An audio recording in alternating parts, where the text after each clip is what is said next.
صلى الله عليه وسلم أعمار أمتي ما بين 60 إلى 70 وأقلهم من يتجاوز ذلك. فأغلب نسبة الوفيات الموجودة في هذه الأمة تكون ما بين 60 إلى 70. طيب، يعني أنا لو حبيت أعمل دراسة جدوى لرجل سيعيش 60 عاما، عن كم سنة يحاسب بين يدي الله، عشان أبين بس أن الحياة حقيرة جدا وقصيرة جدا، ولا تستحق كل هذا العنت ولا كل هذه المصادمات، وأن الناس يدوسوا بعضهم على بعض. عشان إيه يعني؟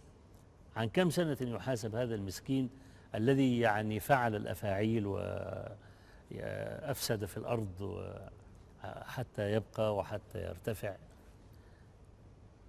الرجل إذا نام يعني هو يحاسب من بعد ساعات، التكليف. إذا نام 8 ساعات في 60 سنة يبقى ده 20 سنة، ثلث العمر، تلت العمر نوم. تمام. ولا يحاسب إلا إذا بلغ. طب يبلغ مثلا قول 10 سنين 12 سنة مع 20 سنة بقى 32 سنة. كم يبقى له من 60 سنة؟ نعم 28 مثلا. 28 سنة. نعم. ال 28 سنة دي هي العمر الحقيقي الذي يؤاخذ المرء به بين يدي ربه تبارك وتعالى. بل أضيقها على السامع أكثر من هذا، وأقول أيام الناس 3: يوم مضى، ويوم يأتي، ويوم يعيشه. فأما الذي مضى فانتهى، لم يعد ملكا له. وأما الذي يأتي ليس ملكا له، لأنه ربما لم يكن من أهله. وأما الذي يعيشه فربما يموت قبل أن يكمل كلمته، يعني ما يكملش بقية يوم.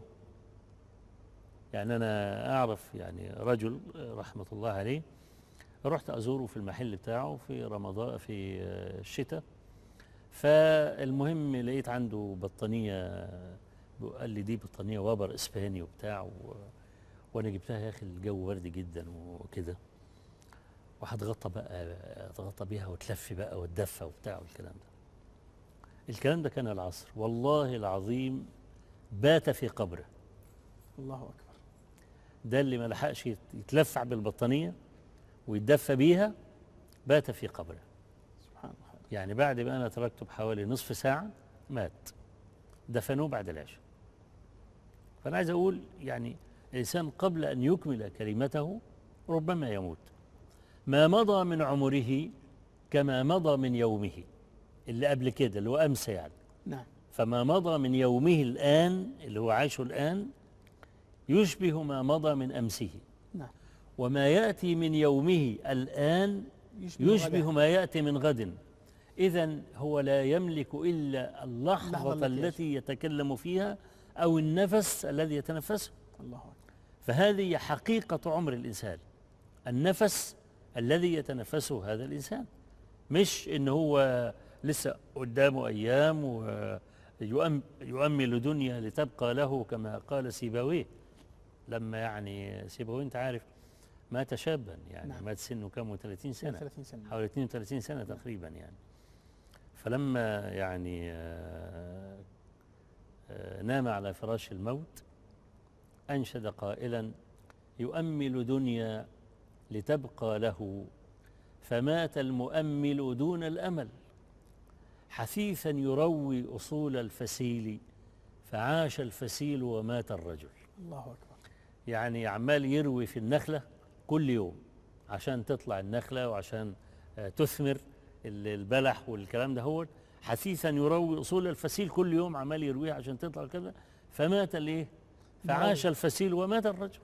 نعم. الذي كان يروي أصول الفسيل. سبحان الله. أي نعم. سبحان الله.